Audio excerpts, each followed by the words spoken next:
Hello welcome back to our channel. Sympathy queen అనే బిరుదుని accept చేసిన సమంత దీనిపైన స్పందించింది కూడా. అయితే సాధారణంగా హీరోయిన్స్ మీద ట్రోలింగ్స్ అనేవి సర్వసాధారణం. అదే విషయంలో సమంత పైన వచ్చే ట్రోలింగ్స్కి అయితే కొత్తే కాదు. అయితే గత కాలంలో తాను మయోసైటిస్ అనే వ్యాధితో బాధపడుతున్న విషయాన్ని తన సోషల్ మీడియాలో కొన్ని పోస్టుల ద్వారా కొన్ని వీడియోల ద్వారా షేర్ చేసింది. అయితే తన వ్యాధితో బాధపడుతున్న సమయంలోనే శాకుంతలం అనే సినిమా విడుదల సమయం కూడా వచ్చింది.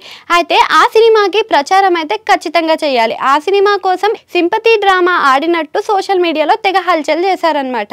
అయితే ఈ విషయం పైన తను సింపతి క్వీన్ అని చెప్పేసిన మాటని తను అంగీకరించింది. ఇక ట్రోలర్స్ అందరూ కూడా తనకిచ్చిన బిరుదుని తను యాక్సెప్ట్ చేయడం అయితే జరిగింది. ఇక దాని గురించి ఒక కార్యక్రమంలో మాట్లాడుతూ ఈ విషయాన్ని ముందుకు తీసుకొచ్చింది. ఏంటా అంటే, శాకుంతలం సినిమా టైంలో నేను మయోసైటిస్ అనే వ్యాధితో బాధపడుతున్నాను.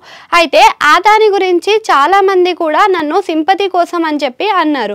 నిజానికి నేను వ్యాధితో ఉన్నప్పుడు సినిమాని ఖచ్చితంగా ప్రచారం చేయాల్సిందే, లేకపోతే సినిమా చచ్చిపోతుంది. దానికి ఖచ్చితంగా ప్రమోషన్స్ అనేది నేను అందించాల్సిందే.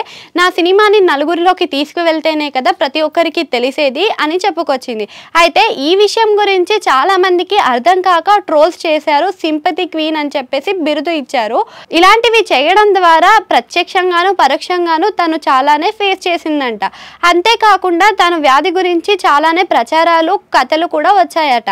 అయితే ఈ వ్యాధి ద్వారా తాను చాలానే బాధపడుతున్న విషయంలో అంతేకాకుండా తను ఎంతోగానో బాధపడిందంట. ఇలా ట్రోల్ చేయడం వల్ల తనకి మానసికంగా కూడా ఇబ్బంది జరిగిందంట.